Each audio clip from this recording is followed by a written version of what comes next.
الحمد لله نحمده ونستعينه ونستغفره ونؤمن به ونتوكل عليه ونعوذ بالله من شرور أنفسنا ومن سيئات أعمالنا من يهده الله فلا مضل له ومن يضلله فلا هادي له ونشهد أن لا إله إلا الله وحده لا شريك له وأشهد أن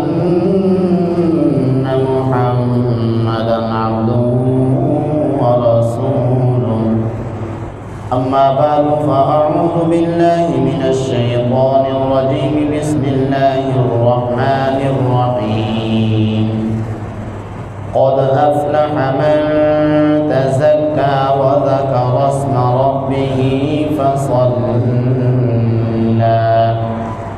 صدق الله العلي العظيم صدق رسوله النبي الكريم الأمين قال الله تبارك وتعالى في شأن حبيبه مخبرا وآمرا إن الله وملائكته يصلون على النبي يا أيها الذين آمنوا صلوا عليه وسلموا تسليما تمام حضرات بآواز بلند و شفاء الصلاة والسلام عليك يا رسول الله وعلى آلك وأصحابك يا حبيب الله الصلاة والسلام عليك يا رسول الله وعلى آلك وأصحابك يا حبيب الله مولاي صل وسلم دائما أبدا على حبيبك خير الخلق كلهم هو الحبيب الذي ترجى شفاعته لكل هون من الأهوال مقتحم صلى الله تعالى على خلقه ونور عرشه محمد وآله وأصحابه أجمعين واجب الاحترام حاضرین و ناظرین و ناظرات السلام علیکم ورحمۃ اللہ وبرکاتہ۔ جیسا کہ آپ حضرات کو معلوم ہے، مرکزی رویت ہلال کمیٹی کے اعلان کے مطابق آج پورے پاکستان میں عید منائی جا رہی ہے، اس لیے آج کچھ اہم مسائل ہیں قرآن و حدیث کی روشنی میں، وہ آپ حضرات کے گوش گزار کروں گا۔ دعا فرمائیں اللہ پاک مجھے حق کہنے کی توفیق عطا فرمائے اور ہم سب کو اس پر عمل پیرا ہونے کی بھی توفیق عطا فرمائے۔ اللہ تبارک و تعالی نے آخری پارے کی سورۃ الاعلی میں ارشاد فرمایا قد افلح من تزکا، تحقیق کامیاب ہو گیا وہ شخص جس نے صدقہ فطر ادا کر کے خود کو پاک کیا۔ وَذَكَرَ اسْمَ رَبِّهِ، اور اس نے اپنے رب کا نام لیا، یعنی گھر سے آتے ہوئے، عیدگاہ سے واپس جاتے ہوئے اس نے جو تکبیریں کہیں، یہ تکبیریں کہنے والا بھی کامیاب ہوا۔ فصلی، پھر اس نے نماز عید پڑھی۔ تو اس آیت مقدسہ میں 3 شخصوں کے بارے میں اللہ نے فرمایا کہ یہ کامیاب ہیں۔ پہلے نمبر پر فرمایا کہ جو صدقہ فطر ادا کر کے اپنے آپ کو پاک کرنے والے ہیں، یہ بھی کامیاب ہیں۔ صدقہ فطر کیا واجب ہے، فرض ہے، سنت ہے، مستحب ہے؟ یاد رکھیے، یہ فطرانہ جو ہے، جس کو صدقہ فطر بھی کہتے ہیں، فطرانہ بھی کہتے ہیں، تو یہ جو ہے واجب ہے، کیونکہ کریم آقا صلی اللہ علیہ وسلم نے ایک شخص کو آرڈر جاری فرمایا تھا کہ تم مکہ شریف کے گلی کوچوں میں جا کے اعلان کر دو کہ صدقہ فطر یعنی فطرانہ جو ہے وہ واجب ہے۔ کس پہ واجب ہے؟ آقا کریم صلی اللہ علیہ وسلم نے اس کی بھی وضاحت فرمائی۔ غلام، آزاد، مرد، عورت، چھوٹے بڑے سب پر یہ فطرانہ واجب ہے۔ اور کس چیز سے یہ فطرانہ دینا چاہیے؟ آقا کریم صلی اللہ علیہ وسلم نے اس کی بھی وضاحت فرمائی۔ گندم، جو، کھجوریں وغیرہ۔ اب یہ کتنا ہونا چاہیے؟ جو گندم ہے اس کی قیمت جو آج کل فطرانے کی بتائی گئی ہے وہ ہے 140 روپے، اور باقی اگر کوئی کھجور سے فطرانہ دینا چاہے تو 4.5 سیر کھجور کے لحاظ سے، اور اسی طرح جو ہے وہ بھی 4.5 سیر کے حساب سے، اور اس کی قیمت جو ہوگی اس کے حساب سے دے سکتے ہیں۔ اب یہ جو فطرانہ ہے، نماز عید سے پہلے دینا ہے یا نماز عید کے بعد دینا ہے؟ یاد رکھیے،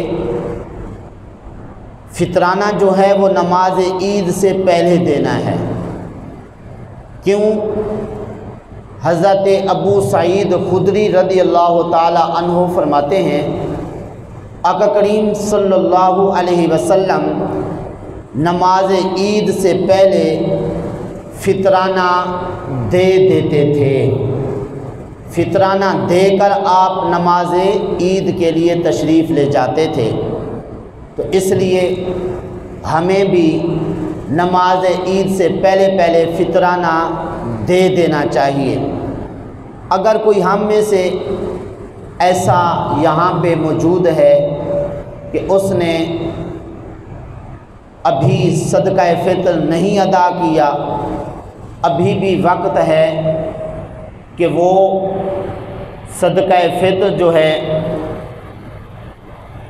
کوشش کر کے یہ نیت کر کے کہ نماز عید سے پہلے میں صدقہ فطر دے دوں، یہاں پہ اگر کوئی مستحق ہے تو اس کو دے دے، نہیں تو ایک جیب سے یہ نیت کر کے کہ یہ صدقہ فطر کی رقم جو ہے وہ میں الگ کر رہا ہوں، دوسری جیب میں وہ رکھ لے، بعد میں جو مستحق ملے اس کو دے دے تو پھر بھی کام چل جائے گا۔ اچھا بالفرض اگر کوئی نماز عید سے پہلے صدقہ فطر ادا نہیں کرتا ہے تو اس کا کوئی نقصان بھی ہے؟ ہاں، بہت بڑا نقصان ہے۔ وہ کیا نقصان ہے؟ وہ نقصان اس حدیث پاک سے غور سے سماعت فرمائیے۔ حضرت عثمان رضی اللہ تعالی عنہ ایک مرتبہ آقا کریم صلی اللہ علیہ وسلم کی پاک بارگاہ میں حاضر ہوئے، عرض کی آقا نماز عید سے پہلے میں نے صدقہ فطر ادا کرنا بھول گیا تھا، تو نماز عید پڑھنے کے بعد فطرانہ بھی دیا اور ایک غلام بھی ساتھ آزاد کیا اس کے کفارے میں۔ آقا کریم صلی اللہ علیہ وسلم نے ارشاد فرمایا، اے عثمان اگر آپ 100 غلام بھی آزاد کرتے تو آپ کو وہ ثواب نہ ملتا جو نماز عید سے پہلے فطرانہ دینے کا ملنا تھا۔ تو معلوم ہوا کہ نماز عید سے پہلے اگر صدقہ فطر نہ دیا جائے، فطرانہ نہ دیا جائے تو ثواب میں بہت زیادہ جو ہے وہ نقصان ہوتا ہے۔ اس لیے اگر پورا ثواب حاصل کرنا ہے تو نماز عید سے پہلے اپنا فطرانہ جو ہے وہ ادا کر دیں۔ اگر بالفرض جیب میں نہیں ہے، گھر میں رکھ کے آئے ہیں، پھر بھی ایک صورت ہے کہ کسی اپنے بھائی سے، ہمسائے سے ادھار لے کر کسی مستحق کو دے دیں۔ اگر مستحق نہیں آپ کو مل رہا، پھر وہی پہلے والی صورت جو عرض کی ہے کہ اپنی جیب میں اس نیت سے رکھ لیں کہ میں نے یہ صدقہ فطر جو ہے الگ کر لیا ہے، جیسے کوئی مستحق ملے گا تو میں اس کو دے دوں گا۔ تو اس طرح یہ شرعی رہنمائی جو ہے وہ ہمیں ملی ہے، تو اس کے تحت ہمیں ضرور جو ہے وہ عمل کرنا چاہیے۔ اب اس فطرانے کا کوئی اور فائدہ بھی ہے۔ ایک تو یہ ہو گیا نا کہ بھئی ثواب ملتا ہے اور وہ ثواب بھی کثیر ہے۔ اس کے علاوہ کوئی فائدہ؟ اس کے علاوہ فائدہ یہ ہے کہ جو روزے کی حالت میں ماہ رمضان میں فضول باتیں کی ہیں یا روزے کی حالت میں کوئی کمی کوتاہی کی ہے، تو یہ جو صدقہ فطر ہوگا اس کی وجہ سے وہ کمی کوتاہی اور جو فضول باتیں کی ہوں گی، غیبت کی ہوں گی روزے کی حالت میں، تو اس طرح اس فطرانے کی برکت سے وہ جو فضول بات کی تھی، جھوٹ بولا تھا، غیبت کی تھی اور روزے کے ثواب کے اندر کمی آئی تھی، تو اس صدقہ فطر کی وجہ سے وہ کمی جو ہے وہ ختم ہو جائے گی اور اس طرح روزے کا جو ہے وہ پورا ثواب مل جائے گا۔ اب بالفرض اگر کوئی صدقہ فطر ادا ہی نہیں کرتا ہے، ایک تو یہ تھا نا کہ نماز عید سے پہلے صدقہ فطر نہیں دیتا ہے، ایک یہ ہے کہ سرے سے دیتا ہی نہیں ہے صدقہ فطر اور فطرانہ ادا ہی نہیں کرتا ہے، تو اس کا بھی کوئی نقصان ہے؟ ہاں، اس کا بھی نقصان ہے۔ وہ کیا نقصان ہے؟ آقا کریم صلی اللہ علیہ وسلم نے ارشاد فرمایا کہ روزہ زمین و آسمان کے درمیان معلق رہتا ہے جب تک صدقہ فطر ادا نہ کیا جائے۔ کیا مطلب؟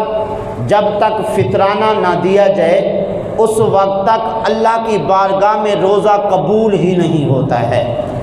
تو دیکھیے کتنا بڑا نقصان ہے۔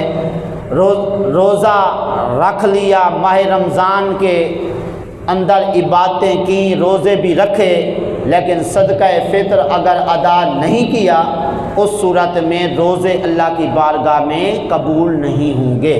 تو اس لیے کوشش کریں، ابھی نہیں ادا کر سکتے، بعد میں زندگی میں کسی وقت بھی ادا کر دیں گے تو وہ جو روزے رکھے ہوں گے زمین و آسمان کے درمیان معلق ہوں گے، اللہ کی بارگاہ میں قبول نہیں ہوئے ہوں گے۔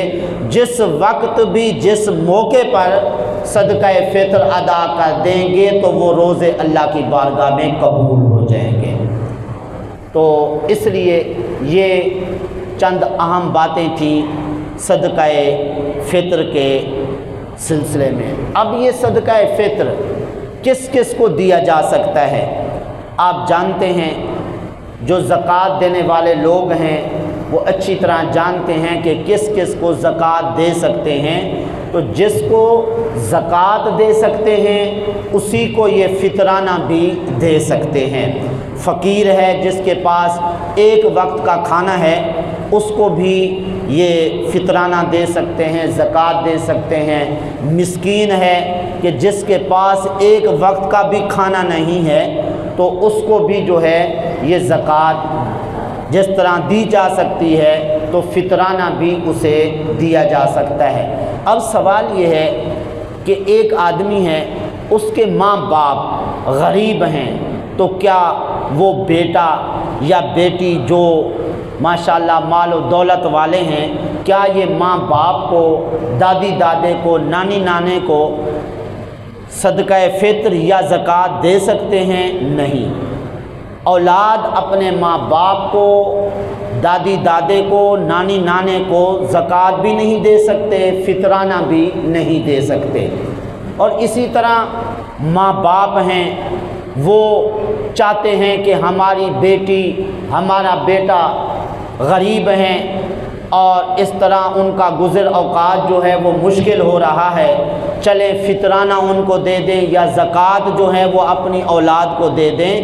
تو شریعت میں ماں باپ کو اپنی اولاد کو زکوٰۃ دینے سے روکا گیا ہے۔ تو جس طرح ماں باپ اپنی اولاد کو زکوٰۃ نہیں دے سکتے ہیں تو اسی طرح فطرانہ بھی نہیں دے سکتے ہیں۔ باقی رہے کہ بہن بھائی ہیں، کوئی بھائی اپنی بہن کو یا اپنے بھائی کو زکوٰۃ یا فطرانہ دے سکتا ہے اگر وہ مستحق ہے، غریب ہے، مسکین ہے۔ ہاں، بہن بھائیوں کو بھائی یا بہن جو ہے زکوٰۃ بھی دے سکتے ہیں، فطرانہ بھی دے سکتے ہیں، لیکن چھپا کے دیں، اس لیے کہ عام طور پہ آپ نے دیکھا ہوگا، تجربہ کیا ہوگا کہ جب بہن یا بھائی اپنے بہن بھائی کو زکوٰۃ یا صدقات یا فطرانہ دے دیتے ہیں، کبھی آپس میں کوئی جھگڑا ہو جاتا ہے، کوئی لڑائی ہو جاتی ہے یا آپس میں ویسے کوئی گفتگو ہو رہی ہوتی ہے تو خواتین بیٹھ کے تانے دیتی ہیں، تم تو وہی ہو جو ہماری زکوٰۃ سے پلتے رہے ہو اور ہمارے فطرانے سے پلتے رہے ہو، آج تم شوخی کر رہے ہو اور اس طرح تکبر کر رہے ہو۔ تو ایسی چیز سے بچنے کے لیے اور کسی کا دل دکھانے سے بچنے کے لیے شریعت نے کیا کہا؟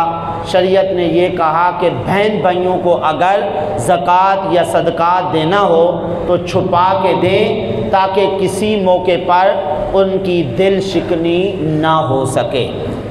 تو بہرحال یہ باتیں تھیں صدقہ فطر کس کو دیا جا سکتا ہے۔ اور دوسرے نمبر پہ اللہ تبارک و تعالیٰ نے ارشاد فرمایا کہ ذاکر رسم ربہ، کہ جو اپنے رب کا نام لیتا ہے وہ بھی کامیاب ہے۔ کس طرح نام لیتا ہے؟ اس کی وضاحت یوں ہے کہ گھر سے عیدگاہ یا جہاں پہ عید نماز پڑھنے جا رہا ہے، گھر سے وہاں تک اللہ اکبر لا الہ الا اللہ واللہ اکبر وللہ الحمد کا ورد کرتے ہوئے جائے۔ اسی طرح نماز عید پڑھنے کے بعد جب اپنے گھر کو لوٹے پھر بھی انہی الفاظ کو دہراتا ہوا جائے، اللہ اکبر لا الہ الا اللہ واللہ اکبر وللہ الحمد۔ تو ایسا آدمی جو ہے اللہ کیا ارشاد فرماتا ہے کہ وہ کامیاب ہے۔ اب جس راستے سے نماز عید کے لیے جاتے ہیں تو واپس اس راستے سے نہیں جانا، راستہ بدل لینا ہے، اس لیے کہ آقا کریم صلی اللہ علیہ وسلم کی یہی سنت ہے کہ آقا کریم صلی اللہ علیہ وسلم گھر سے جس راستے سے نماز عید کے لیے تشریف لے جاتے تھے واپسی اس راستے کو اختیار نہ کرتے تھے۔ اس کی کیا وجہ ہے؟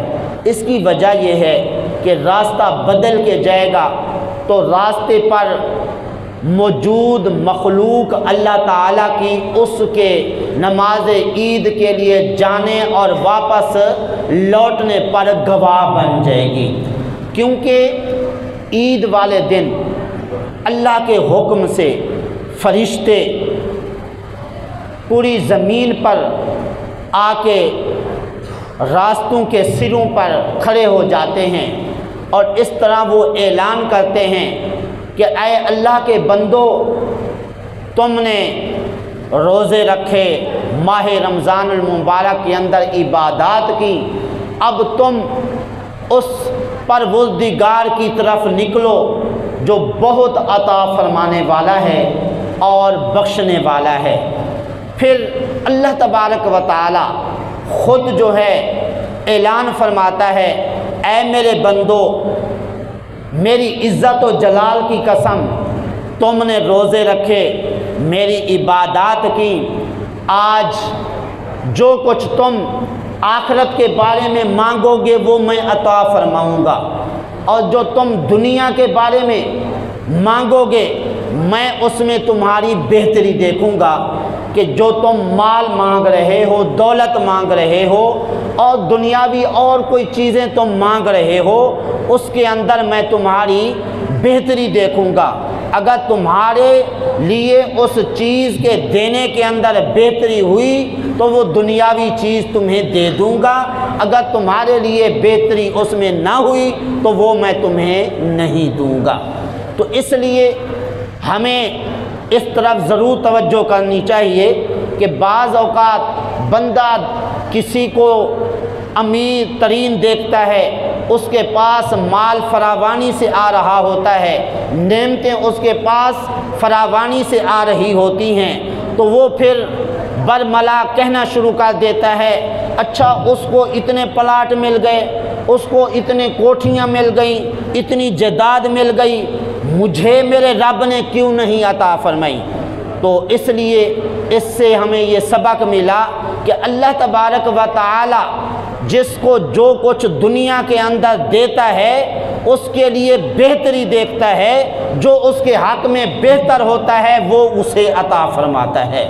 بعض اوقات بندہ ایسا ہوتا ہے کہ اس کو اگر فراوانی سے مال مل جائے تو وہ راہ راست سے ہٹ جاتا ہے اور اس طرح کفر تک وہ جا پہنچتا ہے، تو یہ اللہ تعالیٰ کی طرف سے اس بندے پر کرم نوازی ہوتی ہے کہ اس کو مال کم دے کے اور اس طرح صبح شام اس کی ضرورت کے مطابق نعمتیں دے کے اس کو اسی حال میں رکھتا ہے تاکہ یہ میرا بندہ راہ راست سے ہٹ نہ جائے اور اس طرح یہ اپنا اخروی نقصان نہ کرے۔ ٹھیک ہے، بعض اوقات ایسا بھی ہوتا ہے بندے کے پاس نعمتیں آ کے واپس چلی جاتی ہیں، اس کے کئی اسباب بھی ہوتے ہیں، تو جس طرح کہ فجر کی نماز پڑھ کے سو جانا، سورج طلوع ہونے سے پہلے پہلے یہ سونا جو ہے نماز فجر کے بعد سورج کے طلوع ہونے سے پہلے، یہ بھی اللہ تعالیٰ کا جو رزق بندے کے پاس آتا ہے اس سونے والے کو نہیں دیا جاتا، فرشتہ واپس لے جاتا ہے۔ اس لیے آج کل لوگوں کی عادت بن چکی ہے، چاہے کوئی کام نہیں بھی ہوگا رات کو بڑی دیر تک جاگتے رہیں گے، 1 بجے تک، 2 بجے تک جاگتے رہیں گے، صبح پہلے تو ماشاءاللہ نماز کی توفیق نہیں ہوگی، اگر نماز کی توفیق ہوگی بھی صحیح، پھر نماز کے بعد سو جائیں گے کیونکہ جی ہم نے دکان پہ جانا ہے، ذرا آرام کر لیں۔ تو ایسے حضرات سے گزارش ہے کہ جلدی سو جایا کریں، جلدی سو کے صبح فجر کی نماز با جماعت پڑھیں اور فجر کی نماز پڑھنے کے بعد سورج کے طلوع ہونے تک اللہ کا ذکر کریں، تلاوت کلام پاک کریں اور درود شریف پڑھیں، جو بھی آسانی سے عمل ہو سکے وہ کریں، اور اس طرح فرشتہ جو رزق لے کے آئے گا وہ دے کے جائے گا۔ اگر سو جائیں گے تو پھر سارا دن چاہے دکان پر بیٹھے رہیں تو اس طرح سونے کی وجہ سے رزق سے بندہ محروم ہوتا ہے۔ تو اس لیے کوشش کی جائے کہ فجر کی نماز کے بعد سورج کے طلوع ہونے تک سویا نہ جائے، تاکہ اللہ کا جو فرشتہ رزق لے کے آتا ہے وہ دے کے جائے اور اس طرح وہ واپس لے کے نہ جائے۔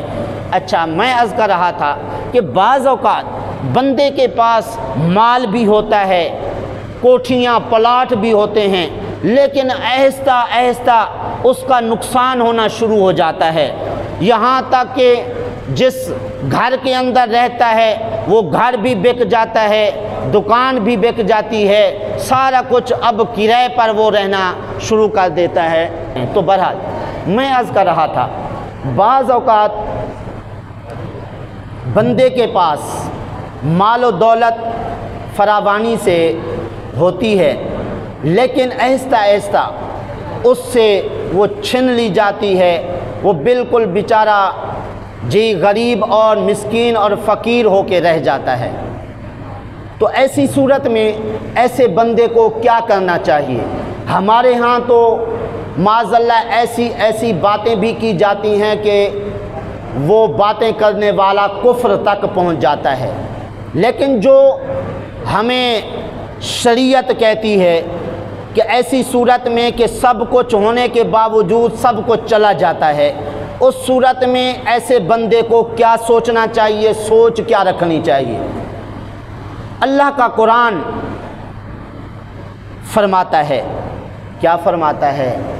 ما اصاب من مصیبت فی الارض ولا فی انفسکم الا فی کتاب من قبل ان نبرأها، کہ جو کوئی جانی مصیبت تمہیں پہنچے یا کوئی زمینی مصیبت تم کو پہنچے تو یہ لوح محفوظ میں پیدا ہونے سے پہلے جو ہے وہ لکھ دی گئی ہے۔ کیا مطلب؟ کہ جو بھی مصیبت تم کو پہنچے، زمین کاشت کی ہے، پیداوار بالکل ہوئی نہیں ہے یا ہوئی ہے کم ہوئی ہے، خرچہ زیادہ ہوا، پیداوار کم ہوئی، یا اسی طرح دکان بنائی، دکان بنانے کے اندر اس کے اندر نقصان ہو گیا، اور اس طرح مکان بک گیا اور دکان بک گئی، اب بالکل جو ہے بے روزگار ہو گئے، تو اس صورت میں کیا عقیدہ رکھنا چاہیے؟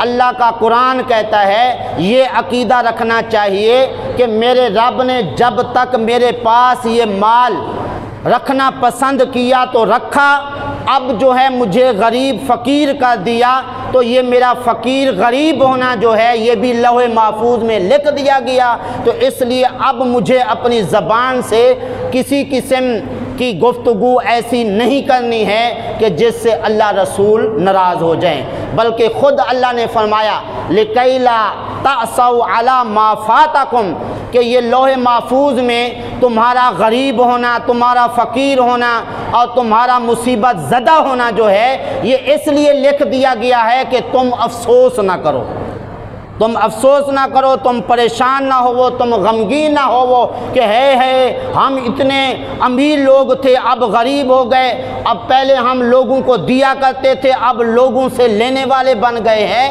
تو اللہ فرماتا ہے جس حال میں میں تم کو رکھوں ہر حال میں تم نے میری تقدیر پہ اور میری رضا پہ راضی رہنا ہے۔ اچھا، اللہ اگر ہم راضی رہیں تو کیا فائدہ ہوگا؟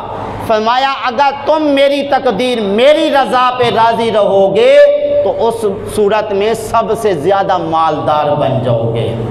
تو اس لیے آج کل چونکہ کئی ایسے لوگ ہیں کہ جو کافی مالدار تھے لیکن کرونے نے آ کے بہت بڑا نقصان کروایا، اور اس طرح کافی کاروباری لوگ ہیں جو ماشاءاللہ بڑی ترقی کر رہے تھے لیکن آج وہ بیچارے بڑے پریشان ہیں۔ لیکن ان کو اللہ فرماتا ہے پریشان نہیں ہونا چاہیے، کیونکہ میں رب جس کو جس حال میں رکھنا بہتر سمجھتا ہوں تو اسی حال میں اس کو رکھتا ہوں، تو اس لیے اللہ کی رضا پہ راضی رہنا چاہیے۔ تو بہرحال میں عرض کر رہا تھا کہ آقا کریم صلی اللہ علیہ وسلم نے فرمایا عید والے دن فرشتے جو ہیں وہ روزے داروں کو آواز دیتے ہیں کہ تم رب تعالیٰ کی بارگاہ کی طرف چلو، اور اللہ بھی پھر اعلان فرماتا ہے میرے بندو تم نے میری رضا کے لیے بھوک پیاس برداشت کی اور اس طرح تم نے میرے حکم کا لحاظ رکھا، تو آج جو ہے میں تم کو بخش رہا ہوں، اور عید کے اجتماع کے اندر میرے بندو جتنے آئے ہوئے ہو اب تم اس حال میں واپس جاؤ کہ میں نے تمہیں بخش دیا ہے۔ تو سبحان اللہ، روزے داروں کی بخشش ہوتی ہے، روزے داروں کی۔ جنہوں نے روزے نہیں رکھے تو وہ بھی ذرا سن لیں کہ کتنا اپنا نقصان کیا انہوں نے۔ ماہ رمضان میں ایک روزہ رکھنے کے بدلے میں 1000 روزے رکھنے کے برابر ثواب دیا جاتا ہے۔ اب بعد میں اگر رکھیں گے بھی صحیح، لیکن وہ ثواب نہیں پائیں گے جو ماہ رمضان میں روزہ رکھنے کا ملنا تھا۔ اور اس کے علاوہ اگر کوئی روزہ بالکل رکھتا ہی نہیں ہے، ایک روزہ نہ رکھنے کے بدلے میں 80 سال جہنم کے اندر جلنا پڑے گا۔ تو اس لیے وہ حضرات بھی سبق حاصل کریں اس سے کہ جنہوں نے روزے نہیں رکھے۔ الحمدللہ اس مرتبہ تو کتنا ٹھنڈا موسم تھا اور اتنی گرمی بھی نہیں تھی، بلکہ پورا ماہ رمضان تو محسوس بھی نہیں ہوا کہ روزہ ہے۔ تو اس کے باوجود بھی کئی ماشاءاللہ صحت مند لوگ تھے اور موٹے تازے، جنہوں نے بلکہ چھپ کے کیا برملا لوگوں کے سامنے روزے داروں کے سامنے کھایا پیا۔ تو اس طرح یہ ماہ رمضان جو ہے اللہ کی بارگاہ میں ظاہر ہے کہ جا کے شکایت کرے گا، اور جنہوں نے اس کا ادب و احترام کیا ان کے بارے میں سفارش بھی کرے گا، جیسا کہ آقا کریم صلی اللہ علیہ وسلم نے فرمایا قیامت کے دن اللہ کے حضور یہ ماہ رمضان خوبصورت شکل میں حاضر ہوگا۔ اللہ فرمائے گا اے ماہ رمضان جس نے تیرا حق ادا کیا اس کا ہاتھ پکڑ لے، تو وہ ہاتھ پکڑ لے گا۔ پھر اللہ فرمائے گا اے ماہ رمضان کیا چاہتا ہے؟ تو عرض کرے گا مولا میں چاہتا ہوں کہ اسے تاج پہنایا جائے۔ اللہ ایک تاج کی بجائے 1000 تاج پہنائے گا، اور پھر وہ جو روزے دار ہوگا جس کو 1000 تاج پہنائے جائیں گے، پھر وہ 70,000 کبیرہ گناہوں کے کرنے والے کے بارے میں سفارش کرا کے اسے بھی جنت لے جائے گا۔ تو دیکھیے کتنا خوش نصیب ہے روزہ رکھنے والا۔ تو اس لیے آج وقت ہے، جنہوں نے روزے نہیں رکھے وہ توبہ کریں، اللہ کی بارگاہ سے وعدہ کریں مولا اب بقیہ جو زندگی ہے میں روزے رکھوں گا، میرے سے غلطی کوتاہی ہو گئی، میں آئندہ روزے رکھ کے اس طرح جو ہے اپنا جو فرض منصبی ہے وہ میں ادا کروں گا۔ تو بہرحال جو آقا کریم صلی اللہ علیہ وسلم کے صحابہ تھے وہ ماہ رمضان المبارک گزارنے کے بعد جو عید کا دن ہوتا، عید کا دن کیسے گزارتے تھے، ذرا توجہ سے سماعت فرمائیے۔ اور یہ بھی میں آپ کو عرض کرتا چلوں کہ جب کوئی قرآن و حدیث بیان کر رہا ہو تو اس وقت اونچا نہیں بولتے، کیونکہ قرآن و حدیث کی بے ادبی ہوتی ہے۔ تو بات کرنی ہے تو آہستہ کر لیں، پہلے تو کوشش کریں کہ توجہ رکھیں، کیونکہ آقا کریم صلی اللہ علیہ وسلم کا ایک فرمان حضور خود فرماتے ہیں میرا ایک فرمان اہل علم سے کوئی سن لے بیٹھ کے ابھی کھڑا نہیں ہوگا اس کے گناہ بخش دیے جائیں گے۔ تو اس طرح یہ جذبہ اور شوق رکھ کے ہمیں قرآن و حدیث سننا چاہیے۔ تو بہرحال عید کا دن ہم کیسے گزارتے ہیں اور آقا کریم صلی اللہ علیہ وسلم کے صحابہ کس طرح گزارتے تھے، حضرت عمر فاروق رضی اللہ تعالی عنہ ایک دن عید والی رات کو رو رہے تھے۔ لوگوں نے کہا قبلہ کیا مسئلہ ہے؟ آج عید کا دن ہے، رات عید کی ہے، صبح عید پڑھیں گے اور لوگ خوشیاں منائیں گے، اور آپ جو ہے اس وقت بیٹھے رو رہے ہیں۔ حضرت عمر فاروق رضی اللہ تعالی عنہ نے کیا جواب ارشاد فرمایا؟ وہ عمر جن کے بارے میں آقا کریم صلی اللہ علیہ وسلم نے فرمایا عمر سے شیطان ڈرتا ہے، عمر جس راستے پر جا رہے ہوں شیطان وہ راستہ چھوڑ دیتا ہے، اور حضرت عمر کی زبان پہ حق جاری ہوتا ہے۔ وہ عمر کہ جن کے دور خلافت میں ایک عورت کی شیشی تیل والی گری اور تیل جو ہے وہ شیشی سے باہر آیا اور زمین نے چوسا، وہ عورت کھڑی رو رہی تھی۔ حضرت عمر نے پوچھا کہ کیوں رو رہی ہے؟ کہا کہ شیشی تیل والی نیچے گری اور تیل جو ہے وہ زمین نے چوس لیا۔ حضرت عمر رضی اللہ تعالی عنہ نے آگے کیا ارشاد فرمایا؟ زمین کے اوپر درا رکھ کے فرمایا اے زمین کیا عمر تجھ پہ عدل انصاف نہیں کر رہا؟ جلدی کر اس عورت کو یہ تیل واپس کر۔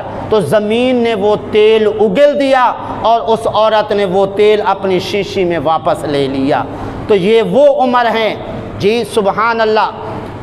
آقا کریم صلی اللہ علیہ وسلم نے فرمایا اگر میرے بعد کوئی نبی ہوتا تو حضرت عمر نبی ہوتے۔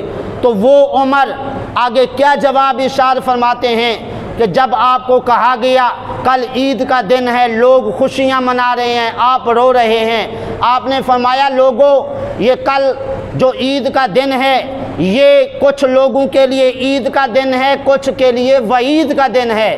عید ان لوگوں کے لیے ہے جن کے روزے نمازیں قبول ہو گئیں، اور وعید ان لوگوں کے لیے ہے کہ جن کی عبادتیں قبول نہیں ہوئیں، اور مجھے کیا معلوم کہ میری عبادتیں قبول ہوئی ہیں یا نہیں۔ تو ذرا غور فرمائیے، آج کل لوگ سمجھتے ہیں نئے کپڑے پہننے کا نام عید ہے، اور اس طرح بازاروں میں گھومنے پھرنے کا نام جو ہے یہ عید ہے، اور شراب نوشی کرنے کا نام عید ہے۔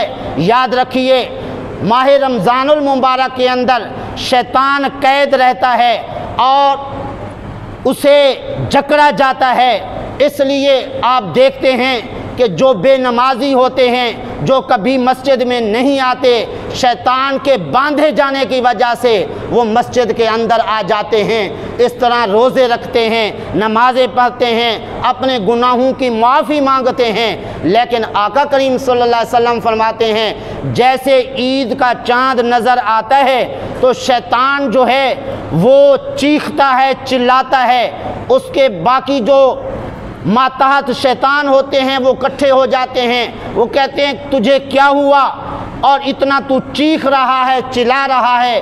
وہ کہتا ہے امت محمدیہ کو اللہ نے بخش دیا ہے، اس لیے مجھے بڑی تکلیف ہو رہی ہے۔ وہ کہتے ہیں پھر ہمارے لیے کیا حکم ہے، ہم کیا کریں؟ شیطان کہتا ہے تم گلی کوچوں میں، راستوں میں اس طرح زمین پہ پھیل جاؤ اور ان لوگوں کو جن کو بخشا گیا ہے تم ان کو گناہوں کے اندر مبتلا کر دو۔ تو اس طرح حضرات گرامی ماہ رمضان گزار کے اور روزے رکھ کے جب عید کی رات آتی ہے یا عید کا دن آتا ہے لوگ کیا کیا کرتے ہیں آپ اچھی طرح جانتے ہیں، شراب نوشی، بدکاری اور اس طرح بازاروں کے اندر پھرنا خواہ مخواہ، جیسا کہ آقا کریم صلی اللہ علیہ وسلم نے فرمایا بدترین ٹکڑا زمین کا بازار ہے اور بہترین ٹکڑا زمین کا مسجد ہے۔ تو مسجد بہترین ٹکڑا جس کے اندر بیٹھنے سے فرشتے دعائے خیر کرتے ہیں، اے اللہ اپنے اس گھر میں بیٹھنے والے پر رحم فرما دے، اس کی بخشش فرما دے۔ لیکن جو بدترین ٹکڑا ہے بازار، اس کے اندر تو شیاطین رہتے ہیں، اور اس طرح نہ جانے کہ کتنا بندہ بازار کے اندر بیٹھا ہوا گناہ گار ہوتا ہے۔ لیکن ہمارے ہاں کیا ہوتا ہے، نہ گھر کے اندر ہمیں بیٹھنا پسند ہے، نہ ہمیں مسجد کے اندر بیٹھنا پسند ہے، اور پسند ہے تو بازاروں کے اندر ادھر ادھر گھومنا پسند ہے۔ لیکن ذرا دیکھیے کتنا ہم نقصان کرتے ہیں۔ آقا کریم صلی اللہ علیہ وسلم نے فرمایا، تنبیہ الغافلین کے اندر یہ روایت ہے کہ جو بندہ اپنے گھر میں بال بچوں میں بیٹھتا ہے، اس کو 1000 مہینے مسجد نبوی میں اعتکاف کرنے سے بھی زیادہ ثواب ملتا ہے۔ ذرا غور تو فرمائیے۔ اس لیے اپنے بچوں کو ٹائم دینا چاہیے، گھر والوں کو ٹائم دینا چاہیے۔ آقا کریم صلی اللہ علیہ وسلم نے اپنے 24 گھنٹوں کے 3 حصے فرما رکھے تھے، ایک حصہ صحابہ کرام کو، ایک عبادت کو، اور ایک حصہ اپنے گھر والوں کو دیتے تھے۔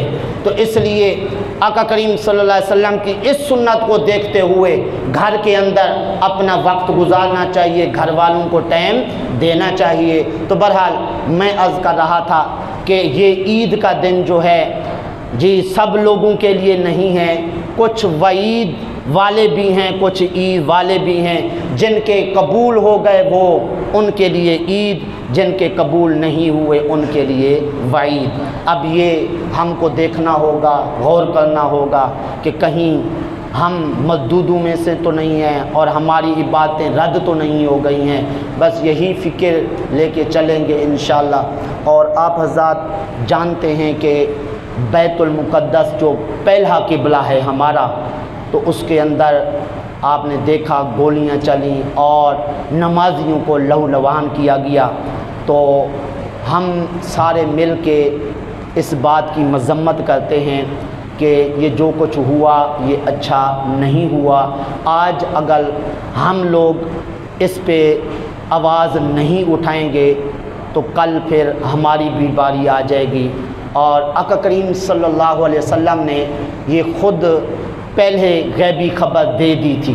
آقا کریم صلی اللہ علیہ وسلم نے فرمایا تھا، سب سے پہلا حملہ جو ہے وہ حکومت پر ہوگا، اقتدار پر ہوگا، کہ یہود و نصارہ اور جو غیر مسلم ہیں وہ پہلے حکومت چھینیں گے، اور پھر دوسرا حملہ اور آخری حملہ جو ہے وہ نماز پر ہوگا۔ تو یہی کیا گیا کہ پہلے وہاں کی حکومت چھینی گئی، یہود و نصارہ نے حکومت چھینی، اس کے بعد اب نماز پہ بھی حملہ ہوا، نمازیوں پہ حملہ ہوا۔ تو اس لیے حضرات گرامی، جب ہمارے بڑے کہیں پہ آواز دیں تو اس آواز پر ہم نے لبیک کہنی ہے، اور اس طرح بڑوں کا ساتھ دینا ہے۔ جہاد کے لیے بھی جانا پڑے تو ضرور جائیں، اور اسی طرح اپنے آقا کریم صلی اللہ علیہ وسلم کی ناموس اور عزت کی خاطر بھی اگر نکلنا پڑے تو ضرور نکلیں، اس لیے کہ نماز پڑھنا دن کے اندر 5 مرتبہ فرض، اور سال میں 1 مہینہ روزے رکھنا فرض، حج زندگی کے اندر 1 مرتبہ فرض، لیکن آقا کریم صلی اللہ علیہ وسلم کی عزت کا پہرا دینا ہر گھڑی اور ہر سیکنڈ کے اندر فرض ہے۔ تو اس لیے کوشش کی جائے آقا کریم صلی اللہ علیہ وسلم کی عزت اور ناموس کا پہرا بھی دیا جائے، اور پہرا دینے والوں کا ساتھ بھی دیا جائے، اور ساتھ ساتھ جو بیت المقدس کے اندر حضرات شہید ہوئے اور جو ابھی زخمی ہیں ان کے لیے بھی دعائے خیر انشاءاللہ کی جائے گی۔